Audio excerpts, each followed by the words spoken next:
The Victim Killer. Book 1 of the Sam Rader thriller series, written by Simon King, narrated by Kiiri Sandy. Chapter 1. Samuel Rader watched as his daughter read the letter a second time, her eyes slowly darting from one line to the next. She was gripping it tight between her fingers, both hands holding it in her lap. Despite refusing to read it the first time he had offered it, shortly after Samantha's 15th birthday, the young woman now absorbed her mother's final words like an executor would the words of a client's final will and testament. The small cottage sat silently around them, a small blessing when hidden high up in the mountains of the mosquito ranges. Jasper lay patiently at Samantha's feet as she read, the dog always happy when her friend returned home. Samuel had almost forgotten about the letter entirely, having stuffed it away after the only time he'd offered it to her. That was 10 long years ago, and when Sam asked about it during a recent phone call, it took him a moment to recall what she'd meant. The letter, that final goodbye Judith had written for her daughter just before she ended her life.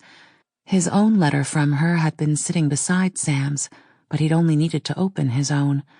It explained everything he needed to know, including her apology for finally giving in to her demons.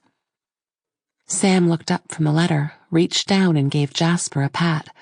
He looked up, his tail slowly swishing from side to side in anticipation of more attention. She didn't speak at first, giving the words a moment to sink in. The silence, now broken by a soft tail slowly sweeping back and forth, continued to hang heavy between them. Finally, Sam folded the note, stuffed it back into the envelope, and handed it back to her father. "You don't want to hang on to it, kiddo?" he asked, but Sam shook her head. "No, not yet." "Did you find the answers you were looking for?" Sam pondered the question, looked out towards the small window, and slowly nodded. Did she really die like that? Her mom, I mean. "Apparently so. She didn't talk about it much. There was one time where a man called Jim Lawson came to visit, and they briefly spoke of that moment. I think it was more for my benefit than theirs. I guess sometimes it's easier just to pretend you can run away from such memories." "Do you think that's what I've been doing?"